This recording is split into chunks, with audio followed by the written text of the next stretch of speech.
বিসমিল্লাহির রহমানির রহিম। বড়মা কলেজের সুপ্রিয় শিক্ষার্থীরা, বড়মা কলেজ কর্তৃক আয়োজিত অনলাইন ভিত্তিক পাঠদান কার্যক্রমে আজকের ফিন্যান্স, ব্যাংকিং ও বীমা ক্লাসে সবাইকে স্বাগতম জানাচ্ছি। আশা করছি সবাই ভালো আছো, সুস্থ আছো। আলহামদুলিল্লাহ, আমিও ভালো আছি। কোভিড-19 কারণে এখনো পর্যন্ত প্রতিষ্ঠান বন্ধ থাকার কারণে সরকারি নির্দেশ মোতাবেক অনলাইন কার্যক্রমের মাধ্যমে তোমাদেরকে পড়ালেখা চালিয়ে যেতে হবে। তো সেই ধারাবাহিকতায় আজকের ফিন্যান্স, ব্যাংকিং ও বীমা ক্লাসে আছি আমি, মোহাম্মদ আবুল মনসুর, প্রভাষক, ফিন্যান্স, ব্যাংকিং ও বীমা, বড়মা কলেজ, বড়মা চন্দনেশ, চট্টগ্রাম। আজকের বিষয়টি হচ্ছে ফিন্যান্স, ব্যাংকিং ও বীমা দ্বিতীয় পত্র থেকে, এবং বিশেষ করে এটা দ্বাদশ শ্রেণীর ব্যবসা শিক্ষা শাখার জন্য শিক্ষাবর্ষ 2019 এবং 2020। ইতিমধ্যে জানো যে তোমরা ফিন্যান্স, ব্যাংকিং ও বীমা প্রথম পত্র থেকে আমরা পুনর্বিন্যাসকৃত সিলেবাস থেকে আমরা নবম অধ্যায় এবং তৃতীয় অধ্যায়, অষ্টম অধ্যায় আমরা এগুলো শেষ করছি। এবার আমরা দ্বিতীয় পত্র থেকে পুনর্বিন্যাসকৃত সিলেবাস থেকে আমরা যেই অধ্যায়গুলো তোমাদের 2021 সালের পরীক্ষা হওয়ার সম্ভাবনা থাকে, ওই যে চ্যাপ্টারগুলো থেকে প্রশ্ন হবে সেই চ্যাপ্টারের আলোকে আজকে দ্বিতীয় পত্রের দ্বিতীয় অধ্যায়তে তোমাদের সামনে আমি আলোচনা করব। তাহলে এই দ্বিতীয় পত্রের দ্বিতীয় অধ্যায়ের নাম হচ্ছে কেন্দ্রীয় ব্যাংক। আমরা জানি কেন্দ্রীয় ব্যাংক হচ্ছে সরকারের ব্যাংক। একটা দেশের মধ্যে একটা মাত্র কেন্দ্রীয় ব্যাংক থাকে এবং এই কেন্দ্রীয় ব্যাংকের আন্ডারে আমরা যাবতীয় গুরুত্বপূর্ণ বিষয়গুলো আমরা জানার চেষ্টা করব।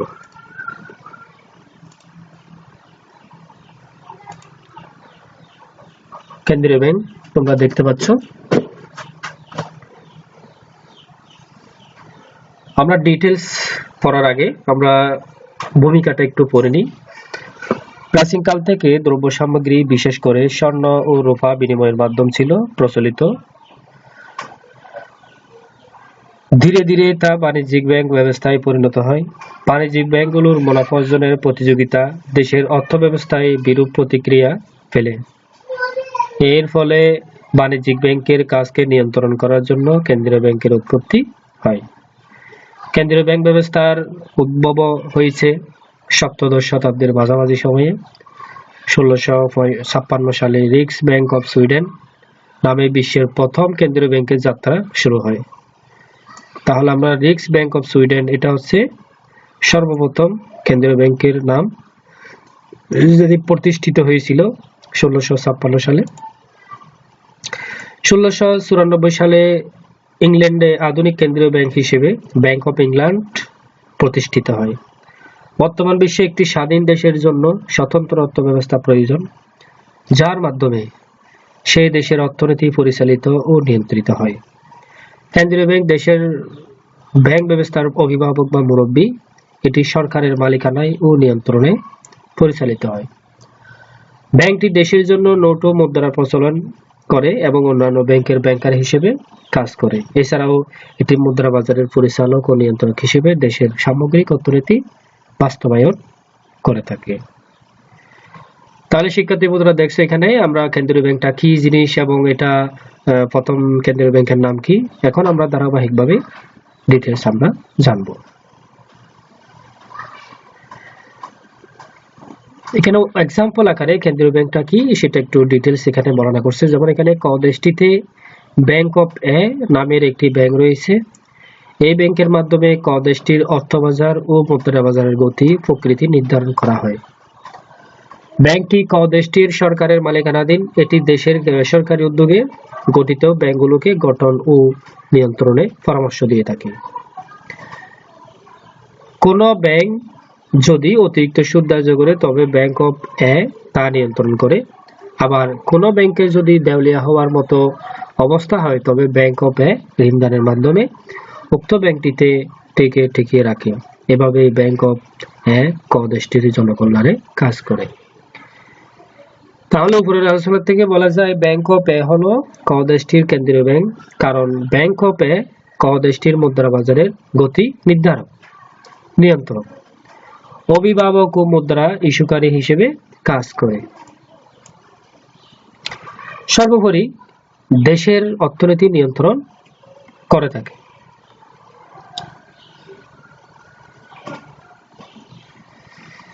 একটি দেশের অর্থব্যবস্থা ও মুদ্রা বাজার পরিচালিত হয় দেশটির কেন্দ্রীয় ব্যাংকের মাধ্যমে। দেশের অর্থনৈতিক স্থিতিশীলতা বজায় রাখতে প্রয়োজনীয় নিয়ন্ত্রণ ব্যবস্থা গ্রহণ করে কেন্দ্রীয় ব্যাংক।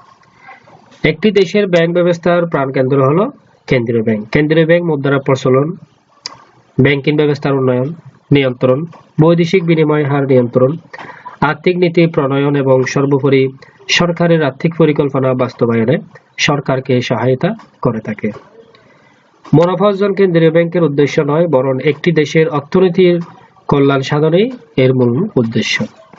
আন্তর্জাতিক অর্থ ও মুদ্রা ব্যবস্থায় কেন্দ্রীয় ব্যাংক দেশের প্রতিনিধি হিসেবে দেশের স্বার্থ রক্ষায় প্রয়োজনীয় পদক্ষেপ গ্রহণ করে।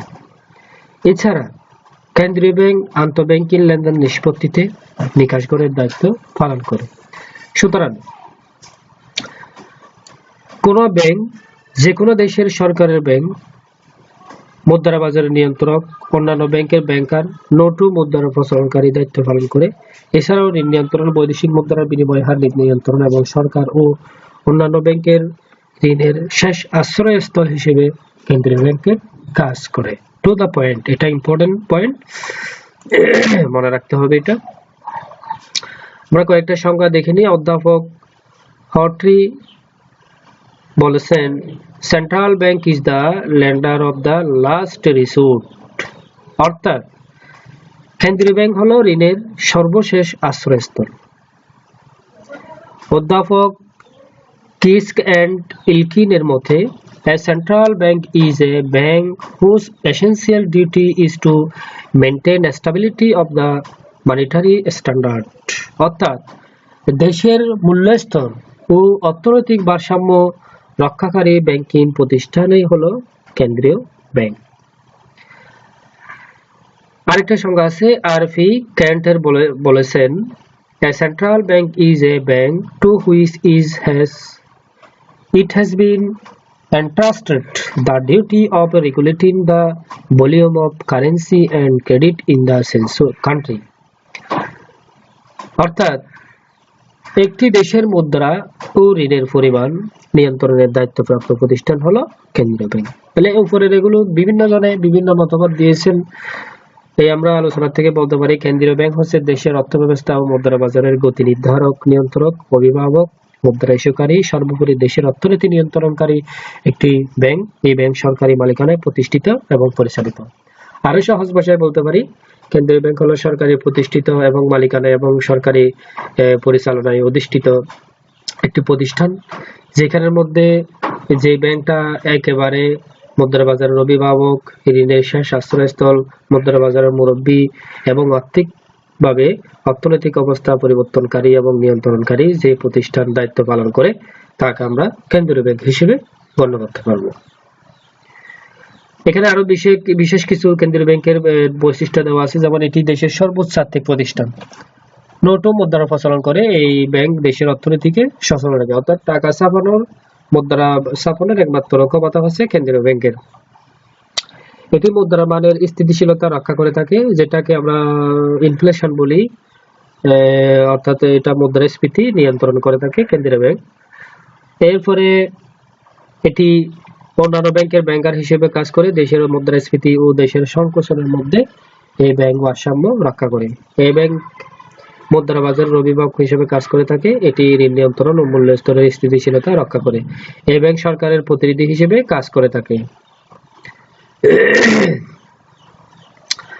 তাহলে সংজ্ঞাটা গেল। আমরা এবার দেখব কেন্দ্রীয় ব্যাংকের আওতা ও পরিধি। এটার আওতা অনেক বেশি, পরিধিটা অনেক বেশি।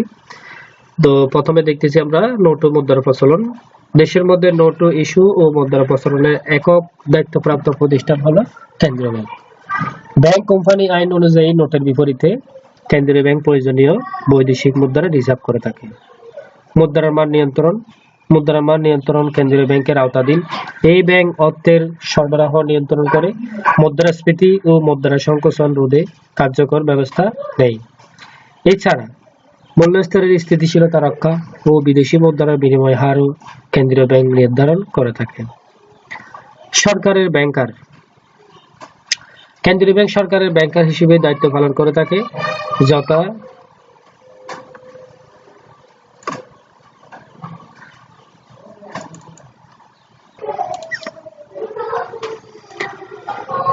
যেমন এখানে সরকারের ব্যাংকার হিসেবে সরকারের পক্ষে বিভিন্ন সংস্থা ও প্রতিষ্ঠানকে অর্থ দেওয়া, প্রয়োজনে সরকারকে সুদমুক্ত ঋণ দান, সরকারের পক্ষে দেশে বিদেশে অর্থ লেনদেন, আন্তর্জাতিক দেনা পাওনা নিষ্পত্তি ও হিসাব রক্ষণ, আমদানি রপ্তানি নীতি প্রণয়ন। এভাবে সরকারের ব্যাংকার হিসেবে কাজ করে। অন্যান্য ব্যাংকের ব্যাংকার। কেন্দ্রীয় ব্যাংক দেশের অন্যান্য তালিকাভুক্ত ব্যাংকের ব্যাংকার হিসেবে কাজ করে। প্রচলিত নিয়মানুযায়ী প্রত্যেক তালিকাভুক্ত ব্যাংকে তাদের আমানতের একটি অংশ কেন্দ্রীয় ব্যাংকে জমা রাখতে হয়। ফলে ব্যাংকগুলো কেন্দ্রীয় ব্যাংক থেকে প্রয়োজনে ঋণ নেয় এবং বিল বাট্টাকরণ সুবিধা পেয়ে থাকে। ঋণ নিয়ন্ত্রণ। দেশের অর্থবাজারে ঋণের পরিমাণ কাম্য স্তরে রাখা কেন্দ্রীয় ব্যাংকের দায়িত্ব। বাণিজ্যিক ব্যাংকগুলোর ঋণ সৃষ্টির ক্ষমতা একটি নির্দিষ্ট সীমার মধ্যে রেখে অর্থনৈতিক স্থিতিশীলতা আনতে এই ব্যাংক ঋণ নিয়ন্ত্রণ করে। কেন্দ্রীয় ব্যাংক ঋণ নিয়ন্ত্রণের ক্ষেত্রে ব্যাংক হার নীতি, খোলাবাজার নীতি, জমার হার পরিবর্তন নীতি, ঋণের পরিমাণ বরাদ্দকরণ নীতি, নৈতিক পরিচালনা, প্রত্যক্ষ ব্যবস্থা, বৈষম্যমূলক ঋণ নীতি ইত্যাদি পদ্ধতি ব্যবহার করে থাকে। প্রিয় শিক্ষার্থীরা, এইগুলো ব্যাংক হার নীতি, খোলাবাজার নীতি, এগুলো আলাদা আলাদা নীতি আছে, এগুলো আমরা অবশ্যই পরবর্তীতে দেখে নিব। ঋণের শেষ আশ্রয়স্থল। বাণিজ্যিক ব্যাংকগুলো অর্থ সংকটের সময় অন্য উৎস থেকে ঋণ না পেলে কেন্দ্রীয় ব্যাংক প্রয়োজনীয় অর্থ দিয়ে সহায়তা করে। এক্ষেত্রে কেন্দ্রীয় ব্যাংক ঋণ দানের শেষ আশ্রয়স্থল হিসেবে কাজ করে। এছাড়াও এই ব্যাংক বাণিজ্যিক ব্যাংকগুলোকে হুন্ডি, প্রতিজ্ঞাপত্র ইত্যাদি পুনর্বাট্টা করে নিয়ে থাকে। নিকাশগড়। নিকাশগড় হচ্ছে খুবই ইম্পর্টেন্ট, খুবই গুরুত্বপূর্ণ একটা বিষয়। কেন্দ্রীয় ব্যাংক বাণিজ্যিক ব্যাংক সমূহের পারস্পরিক দেনা পাওনা নিষ্পত্তির জন্য নিকাশগড়ের দায়িত্ব পালন করে। দেশের বিভিন্ন বাণিজ্যিক ব্যাংকের মধ্যে চেক ও অন্যান্য বিনিময়ের মাধ্যমে সৃষ্ট হওয়া দেনা পাওনা এই ব্যাংকের মাধ্যমে নিষ্পত্তি হয়। অর্থাৎ নিকাশগড় হচ্ছে এমন একটি জায়গা যেখানে আন্তঃব্যাংকিং লেনদেনগুলো নিষ্পত্তি করা হয়। বৈদেশিক মুদ্রা সংরক্ষণ। কেন্দ্রীয় ব্যাংক দেশীয় মুদ্রার বিপরীতে বৈদেশিক মুদ্রা সংরক্ষণ করে। এই ব্যাংক অনুমোদিত আমদানি খাতে ব্যয় করার জন্য বৈদেশিক মুদ্রা বরাদ্দ করে। এই জন্য কেন্দ্রীয় ব্যাংকে বৈদেশিক বিনিময়ের নিয়ন্ত্রক বলা হয়। মুদ্রার মূল্যায়ন। কেন্দ্রীয় ব্যাংক প্রয়োজন অনুসারে সরকারি নির্দেশে বৈদেশিক মুদ্রার বিপক্ষে দেশীয় মুদ্রার প্রচলন মূল্যায়ন করে থাকে। যেমন একটি উদাহরণ দেওয়া হচ্ছে এখানে। মার্কিন যুক্তরাষ্ট্রের $1 সাথে বাংলাদেশের টাকার বিনিময়ে হার হলো $1 = 83 টাকা। এখন বাংলাদেশে সরকার যদি ডলারের তুলনায় দেশের মুদ্রার মূল্যমান কমিয়ে $1 = 86 টাকা ধার্য করে, তবে দেশীয় মুদ্রার বিনিময় হার কমবে। একইভাবে টাকার মূল্যমান বাড়িয়ে $1 = 75 টাকা ধার্য করা হলে দেশীয় মুদ্রার বিনিময় হার বাড়বে। এখানে টাকার পরিমাণ বাড়াটা হচ্ছে কমানো, মূল্যমান কমানো, আর টাকার পরিমাণ কমানো মানে টাকার মূল্যমান বাড়ানো। সরকারের উপদেষ্টা ও প্রতিনিধি। কেন্দ্রীয় ব্যাংক সরকারের আর্থিক উপদেষ্টা হিসেবে কাজ করে। দেশের অর্থনীতি ও ব্যবসা বাণিজ্য সম্পর্কে নীতি নির্ধারণের সরকার কেন্দ্রীয় ব্যাংকের পরামর্শ নেয়। সরকারের প্রতিনিধি হিসেবে এই ব্যাংক সরকারের পক্ষে মূলধন ও ঋণের সুদ, লভ্যাংশ প্রভৃতি আদায় ও পরিশোধ করে থাকে। কেন্দ্রীয় ব্যাংক দেশের মূল্যস্তর এবং বৈদেশিক বিনিময় নিয়ন্ত্রণের ক্ষেত্রে সরকারের পক্ষে কাজ করে। আইনগত সত্তা। সরকারের বিশেষ অধ্যাদেশ বা আইন পাস করে কেন্দ্রীয় ব্যাংক প্রতিষ্ঠা করা হয়, তাই এর আইনগত সত্তা রয়েছে। ফলে এই ব্যাংক প্রয়োজনে আইনগত ব্যবস্থা নিতে পারে। জনকল্যাণ। কেন্দ্রীয় ব্যাংক হলো একটি অমুনাফাভোগী জনকল্যাণমূলক প্রতিষ্ঠান। দেশের অর্থনীতিকে সঠিক পথে পরিচালিত করে বৃহত্তর জনকল্যাণে সহায়তা করাই এর মূল উদ্দেশ্য। তাহলে বলা যাচ্ছে কেন্দ্রীয় ব্যাংক একটি দেশের মুদ্রা ব্যবস্থা গতিশীল রেখে অর্থনীতিকে একটি শক্তিশালী অবস্থানে নিয়ে যেতে সক্রিয়ভাবে কাজ করে। এখানে ছোট্ট একটা প্রশ্ন, এখানে আমরা অনুধাবনমূলক এবং জ্ঞানমূলকের মধ্যে এখানে এই ধরনের প্রশ্নগুলো আসতে পারে। যেমন কোন ব্যাংকের ঋণের শেষ আশ্রয়স্থল বলা হয়? কেন্দ্রীয় ব্যাংকের ঋণের শেষ আশ্রয়স্থল বলা হয়। কেন্দ্রীয় ব্যাংকের তালিকাভুক্ত ব্যাংকগুলো তারল্য ঘাটতিতে অন্য উৎস থেকে অর্থ সংগ্রহে ব্যর্থ হলে কেন্দ্রীয় ব্যাংক তাদের ঋণ সরবরাহ করে। দেশের সরকারও ঋণের প্রয়োজনে কেন্দ্রীয় ব্যাংকের এই ধরনের সহায়তা নেই। এইসব ভূমিকার কারণে কেন্দ্রীয় ব্যাংকের ঋণের শেষ আশ্রয়স্থল হিসেবে গণ্য করা হয়।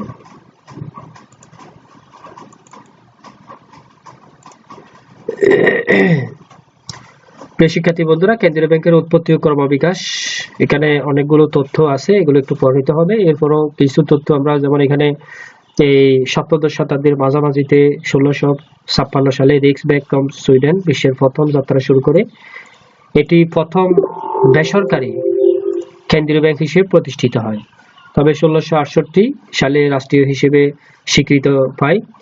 1694 সালে ইংল্যান্ডে আধুনিক কেন্দ্রীয় ব্যাংক প্রতিষ্ঠা ব্যাংক অফ ইংল্যান্ড প্রতিষ্ঠিত হয়। কেন্দ্রীয় ব্যাংক হিসেবে মূলত এই ব্যাংকের জন্ম 1844 সালে সরকারি আইনে ব্যাংক অফ ইংল্যান্ড কেন্দ্রীয় ব্যাংক হিসেবে পূর্ণ মর্যাদা লাভ করে, যেটাকে মাদার অফ সেন্ট্রাল ব্যাংক বলা হয়। তাহলে একটা প্রশ্ন আসতে পারে, মাদার অফ সেন্ট্রাল ব্যাংক কাকে বলা হয়? তাহলে আমরা এটা বলতে পারি ব্যাংক অফ ইংল্যান্ডকে। 1800 সালে কেন্দ্রীয় ব্যাংক হিসেবে ফ্রান্সের দি ব্যাংক অফ ফ্রান্স প্রতিষ্ঠিত হয়। 1848 সালে নোট ইস্যু করার ক্ষমতা পায়। 1814 সালে ইউরোপের দি ব্যাংক অফ নেদারল্যান্ডস এবং 1817 সালে দি ব্যাংক অফ নরওয়ে প্রতিষ্ঠিত হয়। 1818 সালে দি ব্যাংক অফ ডেনমার্ক, 1860 সালে ব্যাংক অফ রাশিয়া প্রতিষ্ঠিত হওয়ার মাধ্যমে গোটা ইউরোপে কেন্দ্রীয় ব্যাংকের ব্যবস্থায় জাগরণ শুরু হয়। এরপরে বিংশ শতাব্দীর প্রথমার্ধে আমেরিকার মুদ্রা বাজারে বিশৃঙ্খলা দেখা দেয়, অর্থনীতিতে বিরূপ প্রকৃতির সৃষ্টি হয়। এই সংকট থেকে উত্তরণের জন্য সেখানকার ভারতীয় ফেডারেল রিজার্ভের সমন্বয়ে কেন্দ্রীয় ফেডারেল রিজার্ভ সিস্টেম প্রতিষ্ঠিত হয়। বিভিন্ন দেশের অর্থনৈতিক বিশৃঙ্খলা তথা মুদ্রা বাজার ও ঋণ নিয়ন্ত্রণের উদ্দেশ্যে 1920 সালে ব্রাসেলসে একটি আন্তর্জাতিক মহাসম্মেলন অনুষ্ঠিত হয়। সেই সম্মেলনের প্রত্যেক দেশেরই একটি করে কেন্দ্রীয় ব্যাংক প্রতিষ্ঠার সিদ্ধান্ত নেওয়া হয়। খুবই গুরুত্বপূর্ণ তথ্য। 1882 সালে জাপানে ব্যাংক অফ জাপান প্রতিষ্ঠার মাধ্যমে এশিয়া মহাদেশে প্রথম কেন্দ্রীয় ব্যাংক প্রতিষ্ঠিত হয়। তাহলে এশিয়া মহাদেশের প্রথম কেন্দ্রীয় ব্যাংকের নাম হচ্ছে ব্যাংক অফ জাপান। 1935 সালে ভারতবর্ষে the reserve bank of India প্রতিষ্ঠিত হয়। 1948 সালে পাকিস্তানের দি স্টেট অফ পাকিস্তান প্রতিষ্ঠিত হয়। 1971 সালে মুক্তিযুদ্ধের মাধ্যমে স্বাধীনতা লাভের পর তখনকার পাকিস্তানের পূর্ব অঞ্চলের শাখাকে নিয়ে বাংলাদেশের কেন্দ্রীয় ব্যাংক বাংলাদেশ ব্যাংক প্রতিষ্ঠিত হয়। 1971 সালের 16 ডিসেম্বর থেকে একটি স্থায়ী ও কার্যকর কেন্দ্রীয় ব্যাংক হিসেবে বাংলাদেশ ব্যাংকে ঘোষণা করা হয়, যা রাষ্ট্রপতির 127 নম্বর আদেশে প্রতিষ্ঠিত হয়। সরকারের অর্থ মন্ত্রণালয়ের অধীনে এই ব্যাংক পরিচালিত হয়। এই চারটা খুবই গুরুত্বপূর্ণ তোমাদের জন্য। এটা দেশের নাম এবং কোন দেশে কেন্দ্রীয় ব্যাংকের নাম কিরকম এবং প্রতিষ্ঠা সাল এভাবে দেওয়া আছে, এগুলো একটু দেখতে হবে তোমাদেরকে। কেন্দ্রীয় ব্যাংকের উদ্দেশ্যটা আমরা দেখে শেষ করব ইনশাআল্লাহ। জনকল্যাণ। যারা বিশ্বের কেন্দ্রীয় ব্যাংকগুলো প্রধান উদ্দেশ্য হলো, সারা বিশ্বের কেন্দ্রীয় ব্যাংকের প্রধান উদ্দেশ্য হলো জনগণের সর্বোচ্চ আর্থিক কল্যাণ নিশ্চিত করা। প্রথম দিকে কোনো দেশে বাণিজ্যিক ব্যাংক কেন্দ্রীয় ব্যাংকের মতো দায়িত্ব পালন করত, তবে বাণিজ্যিক উদ্দেশ্যের সাথে এই ধরনের দায়িত্ব পালন করা সম্ভব হয়নি। পরবর্তীতে জনকল্যাণকে মূল উদ্দেশ্য করে কেন্দ্রীয় ব্যাংক প্রতিষ্ঠিত হয়। মুদ্রা প্রচলন। দেশের নোট ও মুদ্রা প্রচলনকে সুদৃঢ়, নিয়মমাফিক ও কল্যাণকর করার উদ্দেশ্যেই কেন্দ্রীয় ব্যাংক ব্যবস্থার উদ্ভব ঘটে। প্রথম দিকে ইউরোপের বিভিন্ন দেশে একাধিক বাণিজ্য ব্যাংকে এই দায়িত্ব দেওয়া হয়, কিন্তু এরই ফলে জটিলতা দেখা দেয়। তা থেকে মুক্তি পাওয়ার উদ্দেশ্যে প্রথমে জাতীয় ব্যাংক এবং পরবর্তীতে কেন্দ্রীয় ব্যাংক প্রতিষ্ঠা হয়। তাহলে মুদ্রা প্রচলনের জন্যই কেন্দ্রীয় ব্যাংক প্রতিষ্ঠিত হয়। ঋণ নিয়ন্ত্রণ। কেন্দ্রীয় ব্যাংকের আরেকটি উদ্দেশ্য হলো ঋণ নিয়ন্ত্রণ করা। বাণিজ্যিক ব্যাংকগুলো অনেক সময় বেশি পরিমাণে ঋণ দিয়ে বেশি মুনাফা লাভের চেষ্টা করে, ফলে অর্থবাজার অস্থিতিশীল হয়, মুদ্রাস্ফীতি বাড়ে। আবার কম ঋণের কারণে অর্থনীতিতে সমস্যা দেখা দেয়। এক্ষেত্রে কেন্দ্রীয় ব্যাংক ঋণ নিয়ন্ত্রণের মাধ্যমে এই কৌশল ব্যবহার করে ঋণকে ভারসাম্য অবস্থায় চেষ্টা করে। মূল্য স্তরের স্থিতিশীলতা রক্ষা। দেশের মধ্যে অর্থের যোগান ও সুদের হার নিয়ন্ত্রণের মাধ্যমে মূল্য স্তর স্থিতিশীল রাখা কেন্দ্রীয় ব্যাংক প্রতিষ্ঠার অন্যতম উদ্দেশ্য। তাই এই ব্যাংক মুদ্রার মান সংরক্ষণের দায়িত্ব পালন করে। কাম্য স্তরে অর্থ সরবরাহ বজায় রাখার জন্য এই ব্যাংক চেষ্টা চালায়। মূলধন বাজার গঠন ও পরিচালন। দেশের অর্থনৈতিক কাজকে গতিশীল করার স্বার্থে দেশের ভেতর একটি শক্তিশালী অর্থ ও মূলধন বাজার গড়ে তোলার উদ্দেশ্যে কেন্দ্রীয় ব্যাংকের পরিচালিত হয়। এই জন্য এই ধরনের ব্যাংক দেশের অন্যান্য ব্যাংক ও আর্থিক প্রতিষ্ঠান গঠন ও উন্নয়নে সর্বোচ্চ সহায়তা দেয়। ব্যাংক ব্যবস্থার নিয়ন্ত্রণ। এই দেশের অর্থনীতিকে স্থিতিশীলভাবে পরিচালনার স্বার্থে কেন্দ্রীয় ব্যাংক দেশের পুরো ব্যাংক ব্যবস্থাকে নিয়ন্ত্রণ করে। এই ব্যাংককে কেন্দ্র করে দেশের মুদ্রা ব্যাংক ব্যবস্থা পরিচালিত হয়। ব্যাংকগুলোর জন্য এই ব্যাংক পরিচালনা সংক্রান্ত নীতিমালা তৈরি করে। এই জন্য দেশের মধ্যে একটি শক্তিশালী ব্যাংকিং ব্যবস্থা গড়ে তোলার উদ্দেশ্যে এই ব্যাংক সহযোগিতা করে। পাশাপাশি এই ক্ষেত্রে যাতে কোনো অব্যবস্থাপনার সৃষ্টি না হয় তা নির্ধারণ করে।